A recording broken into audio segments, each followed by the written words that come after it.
Hello दोस्तों, नमस्कार। हम लोग पढ़ रहे थे प्राचीन इतिहास के बारे में और प्राचीन इतिहास में हम लोग पहुंचे थे इससे पहले पल्लव वंश तक।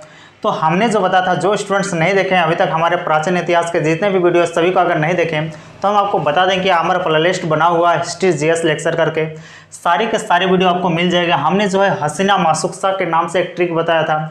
उस ट्रिक में हमने सबसे पहले जो है हर्यक वंश का डिस्कशन किया था, फिर शिशुनाग वंश का, फिर नंद वंश का, उसके बाद मौर्य वंश का। मौर्य वंश के बाद हमने बताया था कि हमारा भारत वंश छोटे छोटे राजवंशों में टूट जाता है। उसके बाद जो है यहाँ पर कुछ विदेशी आक्रमणकारी आते हैं, जिनमें सबसे पहला इंडो ग्रीक यानी हिंद यूनानी कहते हैं। दूसरा जो है शक लोग आते हैं। इन लोगों की पांचों ब्रांच का हमने पूरी अच्छी तरह से डिस्कशन कर दिया है। उसका पहलव वंश के बारे में बताया था। उसका हम लोग आज डिस्कशन करेंगे कुषाण वंश के बारे में। और एक चीज़ आप लोगों को देखने को मिल रहा होगा कि जब हमारे मौर्य काल के बाद जब हमारा भारतवर्ष छोटे छोटे राजवंशों में टूट जाता है, उसका इससे पैरेलल जो है आगे एक सुंग वंश, कर्ण वंश और सातवाहन वंश भी चलते रहती है। ये तीनों जो है ब्राह्मण राजवंश है, इस बात को याद रखिएगा। आज हम लोग पढ़ेंगे इसी विदेशी आक्रमणकारी के टर्म में हिंद यूनानी, शक और पहलव हमने डिस्कशन कर दिया है। हम लोग आज बताएंगे कि कुषाण लोग जो है भारत में किस तरह से आए। इससे पहले हमने बताया था कि जो है मध्य एशिया में यानी वर्तमान के इराक, ईरान और ग्रीस इस क्षेत्र में जितने भी कबीला जनजाति थे उन लोगों के बीच में आपसी लड़ाई होती रहती थी, जिसके कारण जो है सबसे पहले हिंद यूनानी लोग यानी इंडो ग्रीक लोग भारत की ओर आए, यानी भारत के उत्तर पश्चिम एरिया से भारत में एंटर किए और जो है यहाँ वहाँ बस गए। उसका देखते हैं कि शक लोगों की 5 ब्रांचें यानी 5 शाखा भारत में आके बस जाती है। इसके बारे में हमने बताया था। और पल्लव वंश के बारे में हमने बताया था। और ये भी बताया था जब हम हिंद यूनानी और शक बता रहे थे, खास करके शक वंश जब हम पढ़ाए थे तब हमने बताया था कि शक लोगों की जो लड़ाई हुई थी वो मध्य एशिया की एक कबीला जनजाति यूची जनजाति से हुई थी। यानी यूची जनजाति, यूची जो जनजाति है, इन लोगों का प्रमुख योगदान है इन लोगों का खदेड़ने में। सबसे पहले तो हिंद यूनानी और शक लोगों को खदेड़ के भारत की ओर भेज दिया, यानी इधर उधर भेज दिया। फिर बाद में खुद जो है यूची जनजाति भारत की ओर आते हैं और वही यूची जनजाति भारत में आके कुषाण के नाम से जाने जाए। ठीक, तो कुषाण कौन लोग कहलाएं? तो मध्य एशिया में रहने वाले यूची या फिर तोकरी जनजाति जो है, इन्हें ही हम लोग भारत में कुषाण वंश के बारे में जानते हैं। कुषाण वंश की 3 ही प्रमुख जो है राजा हुए कुषाण वंश में। इसमें से पहला हुआ कुजुल कटफिसस, दूसरा हुआ बिम कटफिसस और तीसरा हुआ कनिष्क। कनिष्क का नाम आपने सुना होगा, बस जो है कुजुल कटफिसस आपको हार्ड लग रहा होगा और दूसरा जो है बिम कटफिसस का नाम हार्ड लग रहा होगा। जी हाँ, इन लोगों का नाम भी जो है मध्य एशिया के लोगों के अपने कबीला लोगों की तरह ही थी, जिस तरह से वो लोग नाम रखते थे। लेकिन जब भारत में ये लोग आ गए उसके बाद जो है कनिष्क पहला ऐसा कुषाण वंश का राजा था कह सकते हैं, जो अपना नाम एक भारतीय की तरह रखा, क्योंकि इन्होंने देखा कि इनका नाम, इन लोगों के नाम जो है यहाँ के भारतीय लोगों के नाम के साथ मैच नहीं हो रहा था। सबसे पहले हम लोग संस्थापक के बारे में बात करते हैं कि कुजुल कटफिसस जो है इस कुषाण वंश का संस्थापक है, बस इतना याद रखना है। और कैसे नाम याद रख सकते हैं? बिम कटफिसस और कुजुल कटफिसस में अगर आपको दिक्कत होगी कौन इसका संस्थापक है, तो हिंदी वर्णमाला में पहला शुरू होता है क ख ग से, तो इस तरह से याद रख सकते हैं कि कुजुल कटफिसस ही होंगे जो पहला शासक होंगे और ये होंगे संस्थापक। दूसरा हम लोग देखते हैं कि बिम कटफिसस, इन्हें जो है वास्तविक संस्थापक हालांकि कहा जाता है और हालांकि मैसिक रूप से भारत में आकर बसने में इनका प्रमुख योगदान रहा है बिम कटफिसस का। और ये जो है बिम कटफिसस शिव के उपासक थे, यानी भगवान शिव की उपासना करते थे, भगवान शिव की पूजा करते थे। तो ये चीज़ इंपॉर्टेंट है कि बिम कटफिसस जो है भगवान शिव की पूजा करते थे, भगवान शिव की आराधना करते थे। इसके अलावा बिम कटफिसस जो है तांबे का सिक्का चलवाए थे। कौन चीज़ का? तो तांबे का सिक्का चलाने वाले जो है कुषाण के शासक कौन है? तो बोलेगा बिम कटफिसस। इसके बाद इंपॉर्टेंट है कनिष्क। कनिष्क के बारे में पूरा डिटेल से हम लोग बताएंगे, क्योंकि कनिष्क ही तो पढ़ना है कुषाण वंश में, अगला कोई शासक तो रहा नहीं। तो कनिष्क सबसे प्रतापी शासक कहा जाता है इस कुषाण वंश का। क्यों? सबसे पहले हम लोग बताते हैं कि कनिष्क अपना राज्याभिषेक जो है 78 ईस्वी में कराते हैं। 78 ईस्वी में कराते हैं, यानी ईसा मसीह के जन्म के 78 वर्ष बाद अपना राज्याभिषेक कराते हैं। और इस वक्त कनिष्क जो है अपना खुद का एक पंचांग चलाते हैं, खुद का एक संवत चलाते हैं। उस संवत को ये जो है शक संवत नाम देते हैं। कुछ इतिहासकार मानते हैं कि ये जो शक संवत है कनिष्क ने जो है शकों से चुराया था। और इससे पहले हमने जो है विक्रम संवत का बात किया था, और विक्रम संवत इसी शक लोगों के काल में चला था। शक लोगों के समय विक्रम संवत जो चलाया था, एक शकों को पूरा तरह से हटा के, शकों को पूरी तरह से जो है नरसंहार करके जो है एक वहाँ का भारत का स्थानीय शासक ने चलाया था। लेकिन यहाँ पर हम लोग देख रहे हैं कि कनिष्क यानी कुषाण वंश का राजा जो है शक संवत को चलाता है 78 ईस्वी में। और हम लोग ये भी देखते हैं कि ये शक संवत किस वक्त चला जा रहा है, जब राज्याभिषेक कर रहा है उस वक्त। और हम लोग देखते हैं कि वर्तमान में भारत का राष्ट्रीय पंचांग कौन सा है बोलेगा तो एक शक संवत है, तो इसलिए इंपॉर्टेंट है, हमारे कनिष्क के द्वारा चलाया गया शक संवत। अगला हम लोग देखते हैं कि कुषाणों की राजधानी जो है फिरोजपुर थी। फिरोजपुर वर्तमान में पेशावर, ये जो है पाकिस्तान में स्थित है। दूसरी राजधानी जो है मथुरा थी, यूपी में स्थित है। या फिर कह सकते हैं कि कुषाणों की सांस्कृतिक राजधानी, cultural capital of Kushan is Mathura, यानी मथुरा थी, मथुरा यूपी में स्थित है। ठीक, अगला हम लोग देखते हैं कि ये जो कुषाण वंश के प्रतापी शासक कनिष्क क्यों कहा जाता है इन्हें प्रतापी। सबसे पहला रीजन है पाटलिपुत्र पर इन्होंने आक्रमण कर दिया था। क्यों? सबसे पहले देखिए, इन लोगों का राजधानी हुआ अपना पेशावर यानी पाकिस्तान वाले एरिया में। फिर इस वक्त हम लोग देखते हैं कि यानी कुषाण वंश के समय सुंग वंश, कण्व वंश, सातवाहन वंश लोग का भी राजधानी जो है भारत के किधर चल गई थी, दक्षिण की ओर चली गई थी। सातवाहन लोगों की राजधानी का महाराष्ट्र में थी। और इस कारण हम लोग देखते हैं कि जो पुराना राजधानी थी कहाँ पर, पाटलिपुत्र, वहाँ खाली सा हो गया था, वहाँ पर कोई वैसा प्रतापी शासक ना था, ना कोई वहाँ कुछ था। तो हम लोग देखते हैं कि ये जो है कनिष्क जो है पाटलिपुत्र पर आक्रमण कर देता है और यहाँ से कुछ चीज़ों को ये ले जाता है। सबसे पहला एक भिक्षा पात्र ले जाता है। ये भिक्षा पात्र कोई इरुग्रो आदमी का नहीं रहता है, ये भिक्षा पात्र रहता है भगवान महात्मा बुद्ध का।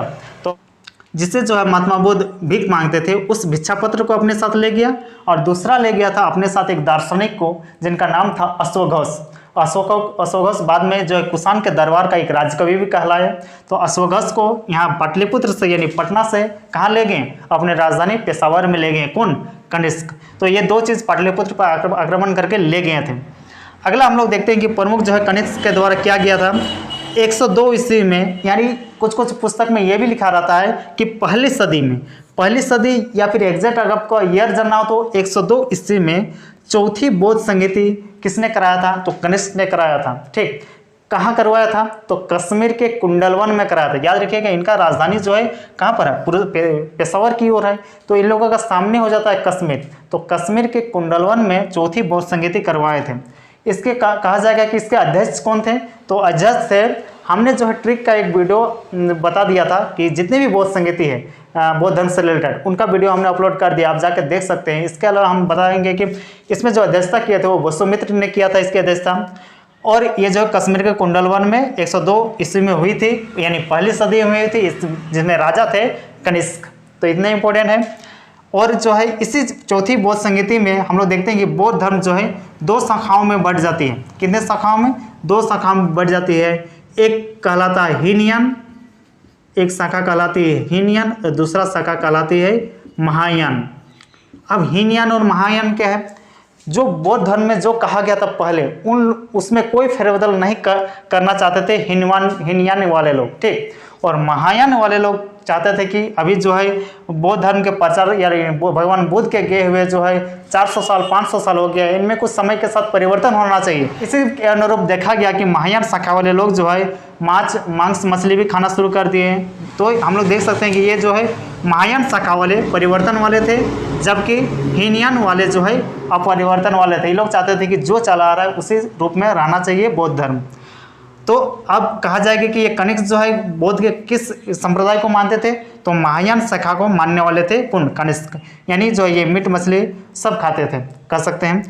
उसके बाद हम लोग देखते हैं कि जब कनिष्क का समय काल चल रहा था, यानी पहली दूसरी सदी के आसपास, देखते हैं कि पहली और दूसरी सदी के आसपास चीन में जो है रेशम बनाने की कला जो है फेमस हो गई थी। और जो है रेशम के व्यापार दूर दूर तक होती थी। चीन से जो है रेशम का व्यापार से भारत के उत्तर से होते हुए, यानी उत्तर से होते हुए कश्मीर से होते हुए जो है उधर कह सकते हैं कि सुलेमान पर्वत से पार करते हुए मध्य एशिया तक जाती थी, उधर पूरा यूरोप तक जाती थी। और दूसरा एक मार्ग हुआ करता था हिंद महासागर से होते हुए। ठीक, तो चीनी वाले लोग जो है इस तरह से व्यापार करते थे। तो ये जो व्यापार करने वाले मार्ग था, उस मार्ग को हम लोग कहते थे सिल्क रूट। और वर्तमान में भी सिल्क रूट फेमस है, यानी रेशम मार्ग। तो उस रेशम मार्ग पर एकाधिकार जो है अपना अधिपत्य जमा लिए थे। कौन? कनिष्क। और जो टैक्स कलेक्शन करते थे, यानी कश्मीर से होते हुए, यानी कश्मीर से उत्तर के होते हुए जो लोग भी जाते थे रेशम लेके, चीन से रेशम लेकर यूरोप तक या फिर मध्य एशिया तक जाते थे, फारस यानी इराक ईरान वाले क्षेत्र तक जाते थे, उनसे टैक्स कलेक्शन करते थे कनिष्क। और कनिष्क के पैसा का मुख्य स्रोत था यही टैक्स कलेक्शन। हम लोग देख रहे थे कि रेशम मार्ग पर अपना एकाधिकार कौन जमाए थे, तो कनिष्क। तो इस बात को याद रखना है। और चीनी वाले लोग जहाँ जाते थे इन लोगों से पैसा इकट्ठा कर देते। कनिष्क के दरबार में कुछ प्रमुख जो है दरबारी और कवि रहते थे, प्रमुख ज्ञानी लोग रहते थे, उनके बारे में डिस्कशन करते हैं। उसमें से कनिष्क के दरबार में रहने वाले प्रमुख जो विद्वान थे, सबसे पहला थे पार्श्व। पार्श्व इंपॉर्टेंट इसलिए क्योंकि पार्श्व के कहने पर ही जो है चौथे बद्ध संगीति का आयोजन किया गया था कश्मीर के कुंडलवन में। तो याद रखना है, पार्श्व के कहने पर जो है कनिष्क ने बौद्ध संगीति करवाई थी, चौथी बौद्ध संगीति। फिर क्यूमित्र, क्यूमित्र उतना इंपॉर्टेंट नहीं है इनसे रिलेटेड कुछ भी। अश्वघोष, अश्वघोष के बारे में हमने बताया था कि इनको जो है कहाँ से लाए थे, पाटलिपुत्र से लाए थे। इनका एक दार्शनिक थे, महान दार्शनिक थे अश्वघोष। और बाद में जो है कनिष्क के दरबार में रहते थे और एक राजकवि कहलाए। कनिष्क का राजकवि कौन है अगर पूछेगा तो अश्वघोष है। अगला जो है इनके दरबार में रहने वाले नागार्जुन। नागार्जुन जो है इनकी एक फेमस है सापेक्षता का सिद्धांत दिए थे ये।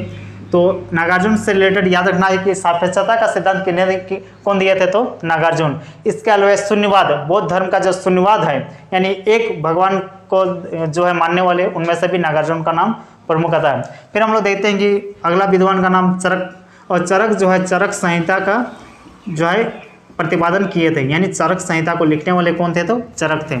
और ये कहाँ रहते थे, तो कनिष्क के दरबार में ही रहते थे। अगला नाम है महाचेत और संरक्षक का। इतना इंपॉर्टेंट नहीं है, नाम याद रखना चाहते हैं तो रख सकते हैं सभी सातों का। अगला हम लोग का इंपॉर्टेंट है कि हम लोग देख रहे थे कि चीन से होते हुए जो है यूरोप तक पूरा रेशम जाती थी। उस वक्त जो है सोने के सिक्के बहुत फेमस थे। और हम लोग ये भी देख चुके थे कि कुषाण जो है उस रेशम मार्ग पर जो है नियंत्रित कर लिया था। इसी कारण जो है शुद्ध सोने के सिक्के किसने चलाया था, तो आएगा कुषाण वंश के कनिष्क के द्वारा। क्योंकि कनिष्क के समय टैक्स कलेक्शन बहुत प्रचुर मात्रा में हो रही थी, रेशम मार्ग पर अपना नियंत्रण था। इस तरह से जो है शुद्ध सोने का सिक्का चलाने वाले कौन थे, तो कनिष्क थे, याद रखना है। इससे पहले हमने बताया था कि सबसे पहले सोने के सिक्के किसने चलाया था, तो हिंद यूनानी का नाम हमने बताया था। आज हम लोग बता रहे हैं कि शुद्ध सोने के सिक्के किसने चलाया था, तो हम बता रहे हैं कि कुषाण वंश के कनिष्क के द्वारा चलाया गया था। ठीक, अगला हम लोग पढ़ेंगे सबसे ज़्यादा सोने के सिक्के की। तब हम लोग गुप्त काल में हम लोग बताएंगे कि सबसे ज़्यादा सोने के सिक्के किसने चलाया था, वो बाद में हम लोग बताएंगे। फिर अगला जो प्रमुख पुस्तक है वो है महाविवास सूत्र। पुस्तक का नाम है महाविवास सूत्र और इसके जो राइटर हैं वो हैं वसुमित्र। और महाविवास सूत्र क्या चीज़ है, तो बौद्ध धर्म का एक विश्वकोश कहा जाता है इस महाविवास सूत्र को। तो पूछेगा बौद्ध धर्म का विश्वकोश किसे कहा जाता है, तो महाविवास सूत्र का कहा जाता है। हम लोग देखते हैं कि चूंकि इस कनिष्क के समय, कुषाण राजवंश के समय जो है टैक्स कलेक्शन बहुत प्रचुर मात्रा में हो रही थी और जो है चीन का रेशम जो है बहुत फेमस था और दूर दूर तक जा रही थी, इराक ईरान हो या फिर मध्य एशिया हो, उधर जा रही थी। तो टैक्स कलेक्शन ज़्यादा हो गए तो क्या हो गए, वो राज्य ज़्यादा कुछ विकास का काम कर सकती है। इसी सिलसिले में हम लोग देखते हैं कि शुद्ध सोने के सिक्के चलाना हो या फिर उस वक्त कुषाण के समय जो है वस्तुकला बहुत ही फेमस थी। इस समय की दो फेमस वस्तुकला थी जिसमें से पहला हुआ गांधार शैली और दूसरा हुआ मथुरा शैली। गांधार शैली का प्रमुख केंद्र था तक्षशिला बोले तो पाकिस्तान अफगानिस्तान वाला क्षेत्र। और गांधार शैली में क्या कुछ फेमस है, तो गांधार शैली में जब पत्थर प्रयोग किया जाता था वो काले रंग का हुआ करता था। ठीक, और इसी प्रकार हम लोग देखते हैं कि गांधार शैली में जितने भी भगवान बुद्ध की प्रतिमा बनी थी वो काले रंग की जो है पत्थरों से बने हुए या चट्टानों को काट कर बना हुआ आप लोग देखते होंगे। मथुरा शैली किन्हें कहा जाता है, इसमें जो है पत्थरों का रंग और या फिर कह सकते हैं प्रतिमा या फिर जो मूर्ति होती थी उसका रंग जनरली लाल रंग का होता था या फिर हाँ रेडिश कलर का ही होता था। तो वस्तुशला से आप लोग जो है पता कर सकते थे कि वो किस शैली से बनी हुई थी। और दोनों शैली बहुत ही फेमस थी इस कुषाण राजवंश के समय। फिर हम लोग देखते हैं कि कुषाण के समय से ही जो है कुषाण के समय काल के बाद से ही बुद्ध की खड़ी प्रतिमा जो है उसका बनावट की प्रक्रिया शुरू हुई इस कुषाण राजवंश के समय। तो इस तरह से हमारा जो है कुषाण राजवंश बहुत फेमस रहा और कनिष्क का समयकाल भी बहुत इंपॉर्टेंट है। हमने सभी राजवंश सभी जो है आक्रमणकारी विदेशी आक्रमणकारी का डिस्कशन कर दिया है। आगे हम लोग देखेंगे कि इसी कुषाण राजवंश का कुछ सामंत थे जो बाद में जाके राजा बनते हैं और आगे जाके एक स्वर्ण काल का निर्माण करते हैं, यानी गुप्त वंश का हम लोग डिस्कशन करेंगे। गुप्त लोग कौन थे उस जब हम लोग गुप्त काल पढ़ाएंगे तब और भी डिटेल से आपको बताएंगे। आज का ये टॉपिक इतना ही खत्म करते हैं। धन्यवाद।